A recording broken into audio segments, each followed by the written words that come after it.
दफ्तर से आकर जब अरुण ने यह बताया कि आज रात की गाड़ी से अम्मा हरिद्वार से आ रही हैं, तो मेरे तो हाथ पांव फूल गए। यह क्या बोल दिया अरुण ने? न चिट्ठी न फोन, एकदम से आने का कार्यक्रम बना लिया। अरुण को तैयार होता देख दबी जबान से कहा, तुमने पहले क्यों नहीं बताया? न कोई सूचना न पत्र, अपने घर आने के लिए क्या माँ को इजाज़त लेनी पड़ेगी? मेरा ये मतलब नहीं है। मैं भी झल्ला उठी। लेकिन इन 2 कमरों के मकान में मैं उन्हें कहाँ ठहराऊंगी? अगले सोमवार से बेटियों की परीक्षाएं शुरू हो जाएंगी। अम्मा को तो सुबह उठते ही पूरे अलाप के साथ हरि भजन करने की आदत है। बेटियां पढ़ेंगी क्या? बेवकूफ़ी की बातें मत करो नीता।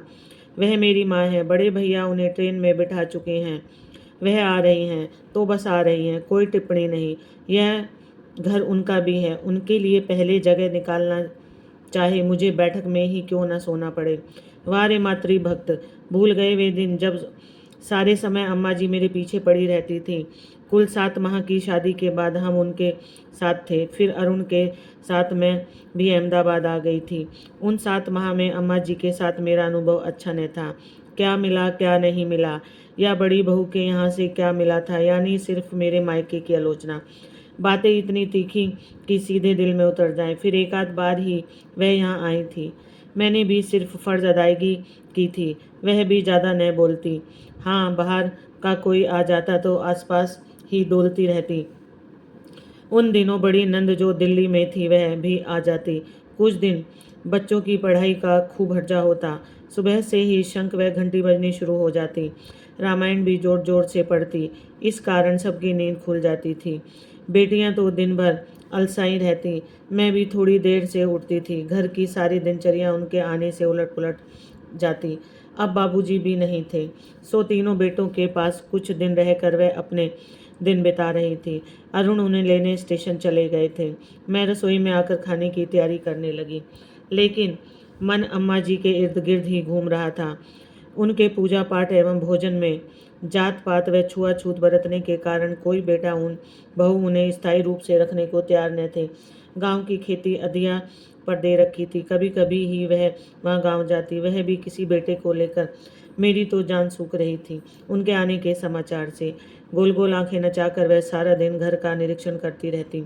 अब वह तो चौके में कोई चप्पल पहनकर जा सकता था, न हमारी पसंद का भोजन पक सकता था, और न ही उनके मित्र व उनके परिवार धड़ल्ले से यहाँ आ सकते थे।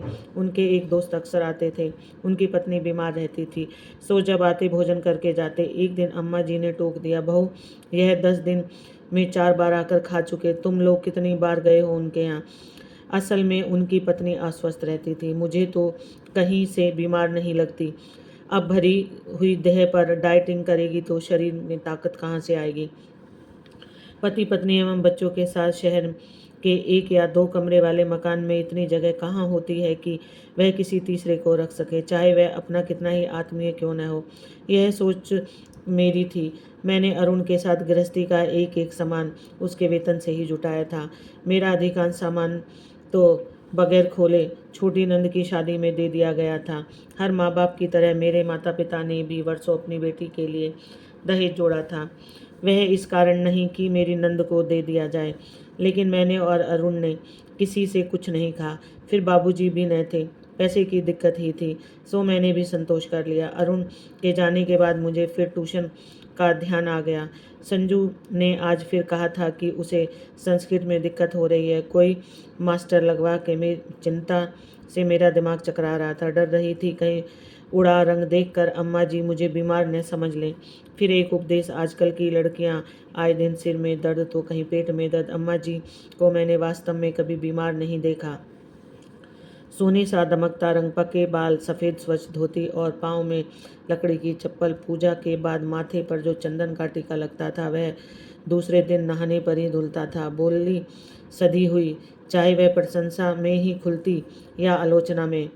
बेटियों को भी दादी के आने की सूचना मिल गई। बड़ी तो कुछ नहीं बोली, लेकिन छोटी बिदक गई।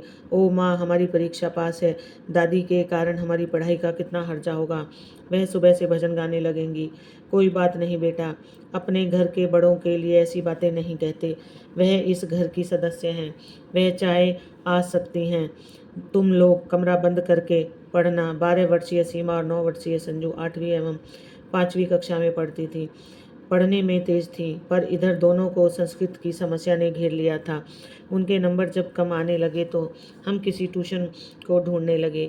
घर स्कूल में भी संस्कृत ठीक से नहीं पढ़ाई जाती। अरुण जब अम्मा जी को कर लौटे तब तक मैंने खाना बना लिया। एक टीन का बक्सा, छोटा होल डाल और बड़ा झोला, यही सामान था उनका। आधे घंटे की अकेली यात्रा से थकी अम्मा जी के लिए गर्म पानी रखकर मैंने उन्हें हाथ मुंह धोने को कहा तो वह तुरंत तैयार हो गई। तरोताजा होकर स्वच्छ कपड़ों में जब वह बाहर निकली, मैंने गर्मा गर्म चाय उनके सामने रख दी। अरुण ने एक बार मुस्कुरा कर मुझे देखा, फिर खुद कपड़े बदलने चल दिए। इस बार अम्मा जी पूरे 2 साल बाद आई थी। इसके पूर्व 1 वर्ष वह हरिद्वार बड़े जेठ के पास, वह धार्मिक स्थल उन्हें ज़्यादा पसंद आ गया था और उनका इरादा वहीं बस जाने का था। पर जाने क्या बात हो गई जो वह वापस आ गई। नाश्ते के बीच ही उन्होंने बेटियों को बुलाकर प्यार किया। दोनों के लिए वे बड़ी सुंदर 2 पेन लाई थी। मेरे लिए शिफॉन की एक साड़ी, रंग हल्का था। मैं समझ गई कि किसी ने यह साड़ी उन्हें दी होगी। उन्हें मेरे लिए रख लिया। अम्मा जी के ठहरने का प्रबंध मैंने अपने कमरे में कर दिया। बैठक में एक तख्त पड़ा था, उस पर अरुण का बिस्तर लगाकर हम खुद कालीन पर सो गए। अम्मा जी ने कोई प्रतिरोध नहीं किया। वहाँ जो वह लेटी तो गहरी नींद में सो गई। ऐसा लग रहा था जाने कितनी रातों से सोई नहीं। रात में मैं गई तो देखा कंबल नीचे पड़ा था। कंबल उठाकर उन्हें उड़ाया तो वह सिकुड़ गई। उनके चेहरे पर ऐसी मासूमियत थी कि वह कोई शिशु नजर आ रही थी। वह धव्वे की तपिश चेहरे पर फैल चुकी थी, पर स्वर की गरिमा से वह भरी हुई थी।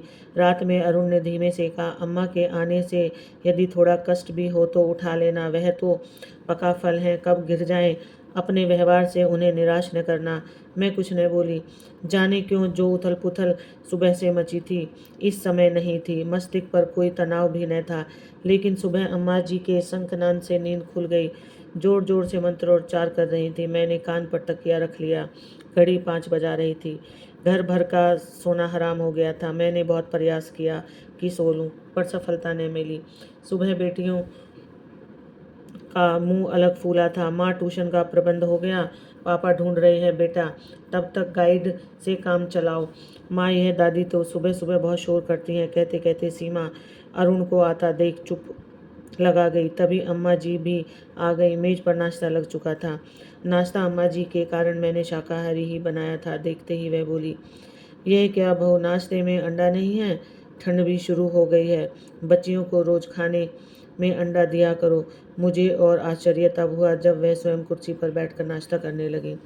अब तक तो वह चौके में जमीन पर ही बैठकर पीढ़ा लगाकर खाती पीती थी। नाश्ता करके झोले से एक पुरानी बुनाई निकाल कर वह धूप में बैठकर बुनने लगी। बेटियां स्कूल चली गईं और अरुण दफ्तर। मैं घर समेटने लगी। इस बीच अम्मा जी एक बार भी अंदर नहीं आई। कई बार तो उनकी उपस्थिति से मैं अनजान रहा। दोपहर में उन्हें भोजन के लिए बुलाने गई तो आकर चुपचाप बिना कोई मीन मेघ निकाले खा भी लिया। मुझे उनके व्यवहार में महान परिवर्तन दिख रहा था। अरुण से भी वह धीमे धीमे से बतियाकर हम सबके सामने बातें करती। पास पड़ोस में न जाती। कोई मिलने आता और उन्हें पूछता तो थोड़ी देर को आकर बैठ जाती। मुझे लगता यह परिवर्तन या तो अस्थायी है या हरिद्वार से अम्मा जी कोई गहरी चोट लेकर लौटी हैं। रात में उन्होंने कमरे में सोने को मना कर दिया। अरे, बच्चियों के कमरे में ही एक चारपाई डाल दे, पर उनके पढ़ने से आपको परेशानी होगी। मैंने कहा, कुछ नहीं होगा, मुझे आदत है उजाले में सोने की। फिर मैंने भी ज़्यादा जिद नहीं की। रविवार को नाश्ते में मैं सबको चिवड़ा दही देती थी। सबके साथ मैंने अम्मा जी के लिए बड़े कटोरे में चिवड़ा दही भिगोकर उनके सामने रखा और पूछा, अम्मा जी दही ठीक है या दूध लेंगी? उस समय वह सिर झुकाए थी। सिर उठाया तो आंखें डबडबाई हुई थी। बहू, इतना दही तो मैंने महीनों से नहीं देखा। खाऊंगी तो अपच हो जाएगी ना। आंसू पोंछकर वह मुस्कुरा दी। मेरा जी धक से हो गया। तो क्या जिस बहू की तारीफ करते वह अधाती न थी, उसने उन्हें भरपेट भोजन भी नहीं दिया। मन करुणा से भर उठा। मैंने उनका हाथ हौले से सहलाकर कहा, अम्मा जी, यह घर आपका है, जो मर्जी हो बताइए, बनाने वाली मैं हूं ना। उन्होंने हाँ में सिर हिलाया और धीमे से खाने लगी। शाम को बेटियों ने हंगामा कर दिया। सीमा ने कहा, मेरा संस्कृत का ज्ञान बिल्कुल कम है, हम क्या करें। अरुण या मुझे किसी को भी संस्कृत नहीं आती थी। तभी कुछ दूर बैठी अम्मा जी ने संजू और सीमा को पास बुलाकर कहा, जरा अपनी किताब तो ला, देख कितना कठिन है यह विषय, शायद मैं ही पढ़ा लूँ। आप दादी, संजू अविश्वास से बोली, संस्कृत से हिंदी और अंग्रेजी का अनुवाद भी करना होगा, आपसे नहीं होगा। ला दे तो, अंग्रेजी में अनुवाद तू कर लेना, मैं उसकी हिंदी बता दूंगी। दोनों बुझे मन से किताब ले आई। अम्मा भी थोड़ी देर उसे पलटती रही। मैं चिंतित वहाँ से हट गई। समय व्यर्थ कर रही हैं अम्मा जी। अरे तुम किसी ट्यूशन का प्रबंध करो ना, क्यों हो सकता है अम्मा पढ़ा ही लें, क्यों मजाक करते हो। इस समय संस्कृत के मास्टरों का कितना अभाव है, जो मिलते हैं वह पैसा कितना मांगते हैं, अम्मा भला कैसे पढ़ा लेंगी, आज देख लो, कहकर अरुण टीवी देखने लगे। दूसरे दिन संजू स्कूल न गई। रात देर तक दादी से पढ़ती रही। दूसरे दिन भी जल्दी ही पढ़ने बैठ गई। सीमा का नंबर शाम को आया। रात 12 बजे तक अम्मा जी पढ़ाती रहीं। बेटियां संतुष्ट नजर आ रही थीं। मैं डर रही थी कहीं गलत समझा दिया तो सारे नंबर कट जाएंगे। गणित की तरह ही संस्कृत में भी नंबर मिलता है। दोपहर में अरुण का फ़ोन आया। बड़ी मुश्किल से एक मास्टर का प्रबंध हुआ है, पर 1000 रुपये लेगा। पर अम्मा जी ने यह कहकर मना कर दिया कि कल से पेपर है, अब अगले सत्र में रखना। सुबह नींद खुली अम्मा के शंखनाद से। उफ, रात में भी नहीं सोई, तब भी आज जग गई, पर जब घड़ी देखी तो 7 बजे थे। मुझे झटका लगा। इतने वर्षों में पहली बार अम्मा जी का पूजा का समय बदल गया था। नियम से ठीक 5 बजे पूजा करने वाली अम्मा जी ने नियम परिवर्तन कैसे कर लिया। दोनों बच्चियां कापियां ठीक कर रही थी। मैंने आश्चर्य से पूछा, तुम सब सोई नहीं आज। सोई थी, पर सुबह 6 बजे उठ गई थी। दादी पढ़ा रही थी हमें। आज हिंदी का पेपर है ना, दादी ने बहुत अच्छा पढ़ाया। और माँ, संजू बोली, दादी ने इतने अच्छे तरीके से हमें समझाया कि मुझे उम्मीद है संस्कृत में मेरे पूरे नंबर आएंगे। अम्मा जी, मैंने हमेशा दोस्त तलाशा था। उनके अंदर विद्या का यह अनमोल रतन भी छुपा है। मैं इससे अनजान थी। हम एमए करके भी बेटियों को पढ़ाने में असमर्थ थे, जबकि अपने ज़माने की थोड़ा बहुत पढ़ी अम्मा जी हिंदी एवं संस्कृत आराम से पढ़ा रही थी। रात को अरुण ने सुना तो कहा, माँ। हाँ, माँ ने अपने विवाह के बाद शास्त्री की परीक्षा व्यक्तिगत रूप से पास की थी। उनकी इस उपलब्धि को न किसी ने आका न जाना। वैसे यदि माँ इस उम्र में पूजा रोककर बेटियों को पढ़ा सकती हैं तो अब मैं भी गणित नियम से पढ़ा दिया करूँगा। अम्मा जी धीरे धीरे और बदलती गईं। पूजा का समय भी बेटियों की पढ़ाई के हिसाब से आगे पीछे खिसकता रहा।